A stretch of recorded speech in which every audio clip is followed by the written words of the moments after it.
Si tu commences ce tutoriel à partir de la vidéo numéro 34, je t'invite à consulter la playlist suivante Apprendre Angular, Introduction à Angular et concepts avancés, car elle t'offre de bases solides pour comprendre Angular. Mais également de consulter la playlist sur les formulaires Apprendre les formulaires, car à partir de cette playlist-là, tu comprendras davantage comment Angular construit les formulaires et comment est-ce qu'il les fait fonctionner dans nos applications. Tu peux également, à partir de ce dépôt Git, dont tu trouveras le lien dans la barre de description, télécharger en suivant ce drop-down à la partie 34. Ensuite, avec le bouton vers Code, tu pourras télécharger en zip pour pouvoir travailler à partir de la vidéo 34 avec cette application. L'application que nous avons conçue jusqu'à présent affiche une liste d'hôtels et là, nous allons ajouter un nouveau menu qui va nous permettre d'ajouter de nouveaux hôtels à la liste existante ou alors de modifier les hôtels existants déjà. Ouvrez l'application dans son éditeur de texte, par exemple Visual Studio Code. Dans la structure, on va aller sur le dossier App et dans le dossier Hotels, on va ouvrir ce dossier-là en faisant un clic droit et en ouvrant ça dans le terminal intégré de notre éditeur Visual Studio Code. À l'intérieur, on va générer un nouveau composant qui va nous permettre d'afficher la page du formulaire de notre application. On va utiliser simplement la commande ng, ensuite G pour generate, C pour composant, et ensuite on va utiliser hotel-edit par exemple. Hotel pour pouvoir créer le composant hotel edit. En tapant entrée, cela va créer le composant sous le dossier hotels et à l'intérieur de ce dossier-là, il va enregistrer automatiquement cela à notre module hotel modules. On va voir que directement il a importé notre composant et il a ajouté aussi à la liste des déclarations. Maintenant, ce qu'il nous faut faire simplement, c'est de créer une nouvelle route qui va rediriger vers ce composant-là. Pour cela, on va se rendre dans notre fichier hotel-routing.module.ts et à l'intérieur de ce fichier-là, on va ajouter une nouvelle route qui va nous permettre d'accéder à notre page Hotel Edit. Ce que j'ai à faire, c'est simplement dupliquer cette ligne ici. Et là, on va remplacer le composant existant avec Hotel Edit Component. Il faudra l'importer si cela n'a pas été fait automatiquement. Et à lieu et place de hotels, on va mettre /2.id parce que c'est un paramètre dynamique que nous allons passer ici. Ensuite, on va mettre slash et on va mettre edit simplement.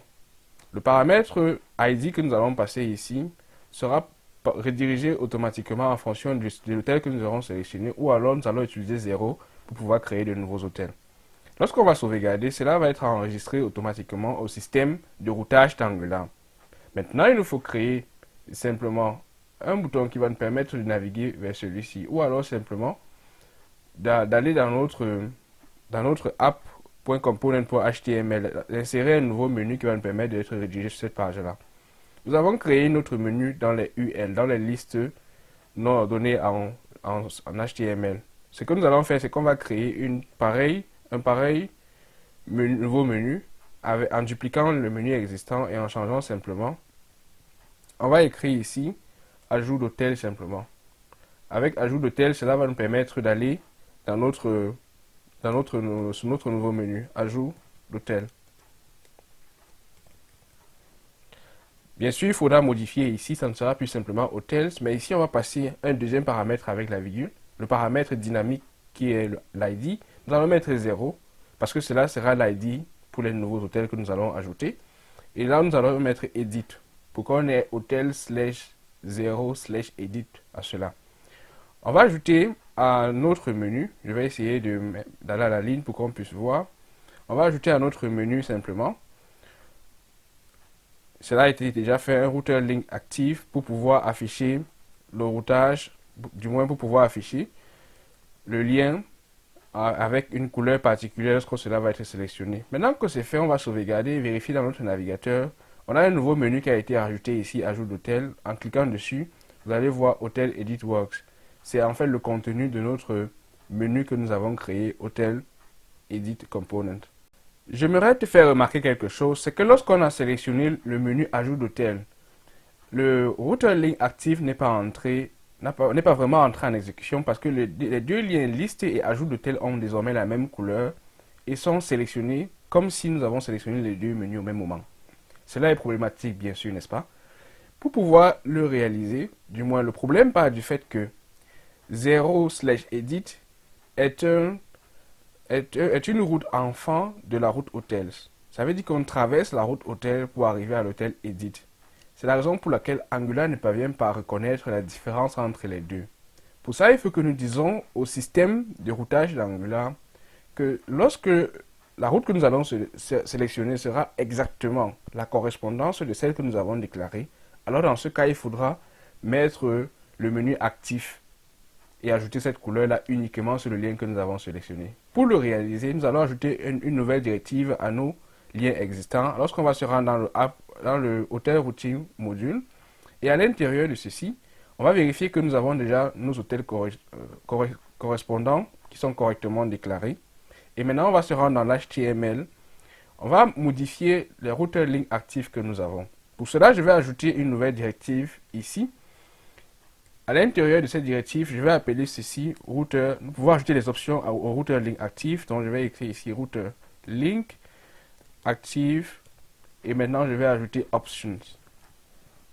À l'intérieur de options, je peux désormais dire ceci. Je vais aller à la ligne pour que vous puissiez voir le contenu à l'intérieur. Et à l'intérieur, je vais mettre simplement ici, ouvrir les accolades. Et à l'intérieur, je mets simplement exact 2.true. Pour dire que lorsqu'on va sélectionner exactement cette route, alors le routeur link actif va entrer en jeu. Mais cela ne suffit pas de le mettre seulement sur la route enfant, mais il faut le mettre aussi sur la route parent. Lorsque je vais utiliser ceci, je vais coller ça également sur la route parent avec le routeur link actif et mettre également les options à ce niveau-là. Lorsque ça sera fait, il va nous falloir désormais, je vais le mettre ainsi, insérer là quelque chose de manquant. J'ai mis 2 fois. Maintenant, on peut désormais travailler avec. Je vais reformater un peu mon code pour que cela puisse aligner les éléments les uns après les autres. Maintenant que c'est fait, je peux désormais sauvegarder et je vais vérifier dans mon application à nouveau. Vous allez voir que désormais ajout de tel est marqué tout seul et pas de liste. Lorsque je vais cliquer sur liste, cela sera marqué également tout seul. Là, on n'a plus de duplication entre les deux. La deuxième chose que je vais vous faire remarquer, c'est que sur la page d'accueil comme sur la page ajout d'hôtel, à chaque fois, notre contenu est collé aux abords de notre navigateur. Pour le faire, ici nous avons considéré d'utiliser le container de Bootstrap. Mais nous pouvons déclarer le container de façon globale pour qu'à chaque fois que nous créons un composant en dessous de celui-ci ou alors sous cette route-ci qui est déclarée par Angular, que cela prenne automatiquement un conteneur autour. Pour cela, on va rentrer dans notre app.component.html. À l'intérieur, nous avons mis une classe mt-5 qui nous permettait d'ajouter une marge en haut. Maintenant, nous allons plutôt insérer une classe container qui va permettre d'ajouter à toutes les pages qui vont entrer sous le routage avec le router outlet, de prendre automatiquement cette forme-là et d'ajouter les espaces à gauche, en haut et à droite. Maintenant, nous avons nos hôtels qui sont considérés ainsi, avec les marges automatiquement, avec ajout d'hôtel qui est également avec les marges automatiques. Maintenant, ce qu'il nous reste à faire, c'est de créer le formulaire qui va nous permettre d'ajouter les hôtels, mais aussi de les modifier.